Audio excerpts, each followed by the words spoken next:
Hello, welcome back to my YouTube channel. എല്ലാവർക്കും സുഖമല്ലേ? ഞങ്ങളിവിടെ സുഖമായിട്ടിരിക്കുന്നു.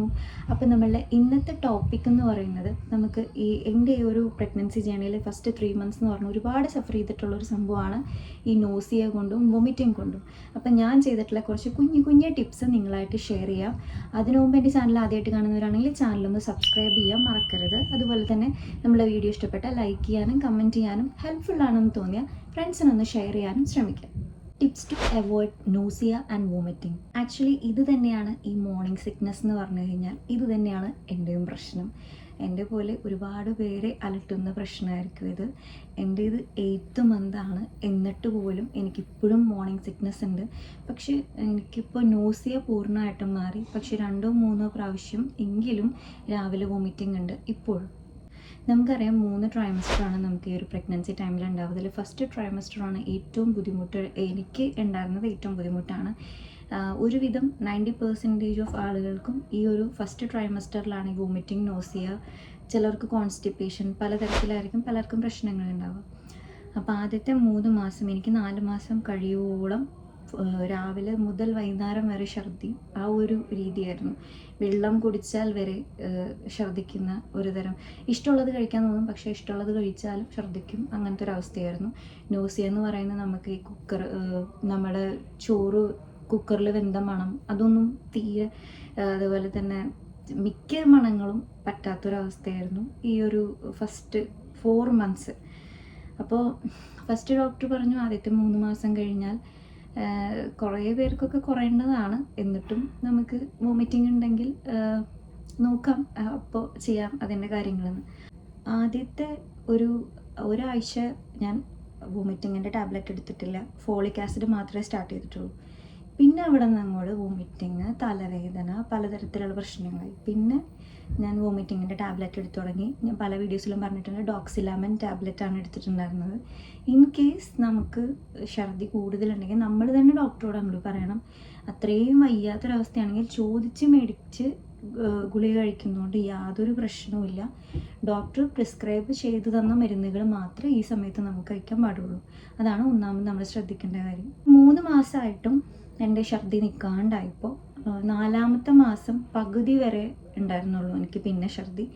പിന്നെ ഡോക്ടർ പറഞ്ഞു 4ാമത്തെ മാസം തൊട്ട് നമുക്ക് എങ്ങനെയാണ് ഫുഡ് കഴിക്കേണ്ട ഒരു രീതി ഡോക്ടർ പറഞ്ഞു തന്നു. നമ്മൾ മീൽസൊക്കെ കഴിക്കുമ്പോൾ ചെറിയ അളവിൽ ഫ്രീക്വൻ്റ്ലി പ്ലേസ് ചെയ്ത് കഴിക്കുക.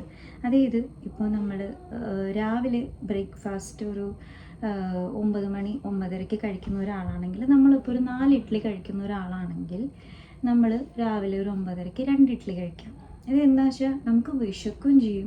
എനിക്ക് 4ാമത്തെ മാസം തൊട്ടാണ് വിശപ്പൊക്കെ വന്നു തുടങ്ങിയത്. 3ാമത്തെ മാസം തന്നെ വിശപ്പറിഞ്ഞിട്ടില്ലല്ലോ, കാരണം ഛർദി ഒഴിഞ്ഞ നേരം ഉണ്ടായിട്ടില്ല. അപ്പോൾ ഒരു 2 ഇഡ്ഡലി കഴിക്കുക, ഗ്യാപ്പ് ഇട്ടിട്ട് വിശക്കുമ്പോൾ അടുത്ത 2 ഇഡ്ഡലി കഴിക്കുക. ഒറ്റയടിക്ക് എല്ലാ ഫുഡും ചോറുണ്ണുമ്പോഴായാലും വയറ് നിറച്ച് നമുക്ക് തോന്നും വയറ് നിറച്ച്, പക്ഷെ അങ്ങനെ കഴിക്കാൻ പാടില്ല. നമ്മൾ തിന്നത് മുഴുവൻ ഛർദ്ദിക്കും. എന്നെ സംബന്ധിച്ച് വെള്ളം കുടിച്ചവരെ ഛർദ്ദിക്കും, അങ്ങനെയായിരുന്നു. പിന്നെ ഒരു 4ാമത്തെ മാസം പകുതി എത്തിയപ്പോൾ ഞാൻ ഡോക്ടർ പറഞ്ഞു കുറച്ച് ഒരു നേരിയ കുറവുണ്ട് ഛർദി, നോസിയ പൂർണ്ണമായിട്ടും മാറി.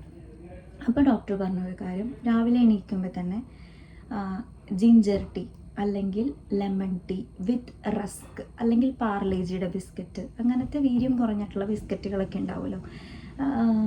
ഈ ക്രീം ബിസ്ക്കറ്റ് പോലത്തെ ഒന്നല്ല ഞാൻ പറയുന്നത്, നോർമലായിട്ടുള്ള എയറോട്ടിൻ്റെ ബിസ്ക്കറ്റൊക്കെ, അങ്ങനത്തെ ബിസ്ക്കറ്റുകൾ ഈ ലെമൺ ടീയുടെ കൂടെയോ ജിഞ്ചർ ടീയുടെ കൂടെയോ ഒക്കെ നമുക്ക് കഴിക്കാം. അത് ഒരു ഓപ്ഷൻ. 2ാമത്തെ ഓപ്ഷൻ എന്ന് പറഞ്ഞാൽ നമ്മൾ എണീറ്റ് വരുമ്പോൾ തന്നെ ബ്രഷ് ചെയ്ത് ഫ്രഷൊക്കെ ആയി വന്ന് ഈ ബ്രഷ് ചെയ്യുമ്പോഴാണ് നമുക്ക് ഈ ഒരു പ്രശ്നം. എനിക്ക് ഈ ഒരു പ്രശ്നം ഈ ഒരു യെല്ലോ കളറിൽ ഞാൻ പറഞ്ഞിട്ടുണ്ടായിരുന്നു ഇതിന് മുമ്പത്തെ ഒരു വീഡിയോയിൽ. ബൈൽസ് അല്ലെങ്കിൽ പിത്തം എന്ന് പറയുന്നു. രാവിലെ നമ്മൾ മോർണിംഗിൽ ഈ പോകുന്ന യെല്ലോ കളറിനെ വോമിറ്റിംഗ് ചെയ്ത് കളയുന്നതിനെയാണ് നമ്മൾ ബൈൽസ് എന്ന് പറയുന്നത്. അപ്പോൾ ഈ ഒരു സംഭവം നമ്മൾ ഛർദ്ദിക്കുമ്പോൾ തന്നെ, ഞാനൊരു 2-3 പ്രാവശ്യം അങ്ങനെ, ഇപ്പോഴും അങ്ങനെയുണ്ട്, അങ്ങനെ ഛർദ്ദിക്കുമ്പോൾ തന്നെ നമ്മൾ ടയേർഡാവും. നമ്മൾ നോർമലായിട്ട് നമ്മൾ എപ്പോഴെങ്കിലും ഛർദ്ദിച്ചാൽ വരെ നമ്മൾ വയ്യാണ്ടാവും, എപ്പോഴും ഛർദ്ദിച്ചു. പക്ഷേ ഡെയിലി നിങ്ങളൊന്ന് ആലോചിച്ച് നോക്കുക, ഞാൻ 8 മാസമായി ഈ റൂട്ടീൻ കണ്ടിന്യൂസ് ചെയ്തുകൊണ്ടിരിക്കുന്നു. ഇപ്പോൾ അത് ശീലമായി. ഞാൻ എൻ്റെ മനസ്സിനെ പറഞ്ഞ് പാകപ്പെടുത്തി, ശരീരത്തിനെയും പറഞ്ഞ് പാകപ്പെടുത്തണം. അത് ഇത്തിരി ബുദ്ധിമുട്ടുള്ള കാര്യമാണ്. പിന്നെ നമ്മൾ മെൻ്റലി സ്ട്രോങ് ആവും. ഇതാണ് മദർഹുഡ് എന്ന് പറഞ്ഞു കഴിഞ്ഞാൽ നമ്മൾ മെൻ്റലി സ്ട്രോങ് ആവും. അപ്പോൾ ആദ്യത്തെ ടിപ്പ് എന്ന് പറയുന്നത് ഈ ഒരു ലെമൺ ടീയോ ജിഞ്ചർ ടീയോ വിത്ത് റസ്കോ ബിസ്ക്കറ്റോ. രണ്ടാമത്തെ ടിപ്പ് എന്ന് പറയുന്നത് എണീറ്റ് വരുമ്പോൾ തന്നെ ഞാൻ പറഞ്ഞ പോലെ ഈ ഫ്രഷ് അപ്പ് ഒക്കെ ചെയ്ത് കഴിഞ്ഞിട്ട് ഒരു നേന്ത്രപ്പഴം കഴിക്കുക. നമ്മൾ ഈ നേന്ത്രപ്പഴത്തിൽ സ്റ്റാർട്ട് ചെയ്തിട്ടുള്ള എൻ്റെ ഒരു മോർണിംഗ് റൂട്ടീൻ വളരെ എഫക്റ്റീവായിരുന്നു, നല്ല ഹെൽപ്ഫുള്ളായിരുന്നു. എനിക്ക് ഇന്ന് മുതലാണോ രാവിലെ ഞാൻ എണീറ്റ വശം നേന്ത്രപ്പഴം കഴിച്ചു തുടങ്ങിയത്, അന്ന് മുതൽ എൻ്റെ ഛർദിക്ക് ഒരു വിധം ശമനം, ഇപ്പോഴും ഒരു വിധം ശമനം. അതിനുശേഷം പിന്നെ ഞാൻ ഛർദിക്കില്ല. നേന്ത്രപ്പഴം എന്തോ അതിലൊരു മാജിക് ഉണ്ടെന്ന് എനിക്ക് തോന്നിയിട്ടുണ്ട്. എനിക്ക് തോന്നുന്നു ഒരുവിധം ഒരു 50% പേർക്കെങ്കിലും അത് ഹെൽപ്ഫുള്ളായിരിക്കും. അപ്പോൾ ഞാൻ പറഞ്ഞ ഈ ഒരു 2 കാര്യങ്ങൾ നിങ്ങൾ ഫോളോ ചെയ്യുക. മൂന്നാമത്തെ ഒരു ടിപ്പ് എന്ന് പറഞ്ഞു കഴിഞ്ഞാൽ അവോയ്ഡ് ഫാറ്റി ഓയിലി ഫുഡ്സ്.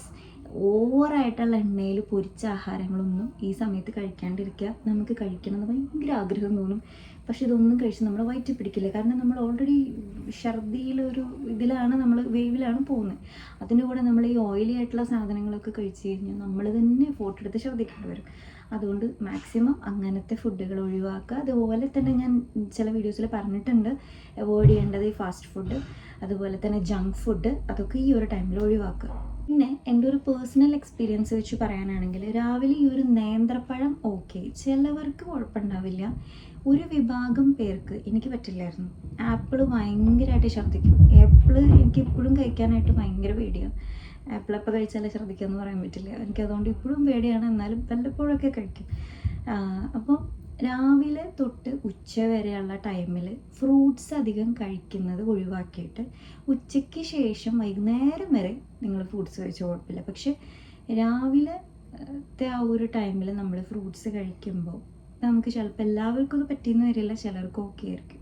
പിന്നെ ഓവറായിട്ട് വൊമിറ്റിങ് കൊണ്ട് ഉണ്ടാകുന്നൊരു പ്രശ്നം എന്ന് പറയുന്നത് നമ്മൾ സ്ട്രെയിൻ എടുത്തിട്ടല്ലേ ഈ ഛർദ്ദിക്കുന്നത്. അപ്പോൾ ആ ഒരു സമയത്ത് തൊണ്ട മുഴുവൻ ഉണങ്ങിയ പോലെ കിടക്കുമ്പോൾ എനിക്കൊക്കെ ഇടയ്ക്കിടയ്ക്ക് വെള്ളം ഇങ്ങനെ കുടിച്ചുകൊണ്ടേ ഇരിക്കണം, അല്ലെങ്കിൽ തൊണ്ട വറ്റിപ്പോകുന്ന ഒരവസ്ഥ പോലും വരും. ഭയങ്കര ഒരു ബുദ്ധിമുട്ടാണ്, അത് പറഞ്ഞറിയിക്കാൻ പറ്റാത്ത ഒരു സഫോക്കേഷൻ. ചില സമയത്ത് വെള്ളം ഇറക്കാൻ പോലുമുള്ള ബുദ്ധിമുട്ട് തോന്നും, ബിക്കോസ് അത്രയും നമ്മൾ ഛർദ്ദിച്ചിട്ട്. അപ്പോൾ ഇടയ്ക്ക് നമുക്ക് നമ്മളുടെ തൊണ്ടയ്ക്കും നമ്മുടെ ശരീരത്തിനും ഒക്കെ ഒരു റിലാക്സേഷന് വേണ്ടിയിട്ട് ഇടയ്ക്ക് ഒരു ലെമൺ ജ്യൂസൊക്കെ കുടിക്കുന്നത് വളരെ ഹെൽപ്ഫുള്ളായിരിക്കും. നമുക്ക് എന്തൊരു സുഖമറിയോ, നമ്മൾ ഇത്രയും ഛർദ്ദിച്ച് വയ്യാണ്ട് ആവശ്യമായിട്ടിരിക്കുമ്പോൾ ഒരു ലെമൺ ജ്യൂസ് കിട്ടിക്കഴിഞ്ഞാൽ അടിപൊളിയാണ്. എന്നെ സംബന്ധിച്ച് വളരെ ഹെൽപ്ഫുള്ളായിരുന്നു അത്. അപ്പോൾ എൻ്റെ ഒരു പേഴ്സണൽ എക്സ്പീരിയൻസ് എന്നുള്ള അറിവുകളാണ് ഞാൻ നിങ്ങളായിട്ട് ഷെയർ ചെയ്തത്. മാത്രമല്ല എനിക്കൊരു 3 മാസം കഴിഞ്ഞിട്ടും ഛർദി നിൽക്കാതായപ്പോൾ ഡോക്ടർ പറഞ്ഞിട്ടുള്ള കുറച്ച് ടിപ്സുകളാണ് ഞാൻ നിങ്ങളായിട്ട് ഷെയർ ചെയ്തത്. അപ്പോൾ വീഡിയോ എല്ലാവർക്കും ഹെൽപ്ഫുള്ളായി എന്ന് വിചാരിക്കുന്നു. അടുത്തൊരു ഹെൽപ്ഫുള്ളായിട്ടുള്ള വീഡിയോ ഇട്ട് വീണ്ടും വരാം. അതുവരേക്കും ടാറ്റ. അതിനു മുമ്പ് എൻ്റെ ചാനൽ ആദ്യമായിട്ട് കാണുന്നവരാണെങ്കിൽ സബ്സ്ക്രൈബ് ചെയ്തിട്ട് കാണാൻ മറക്കരുത്.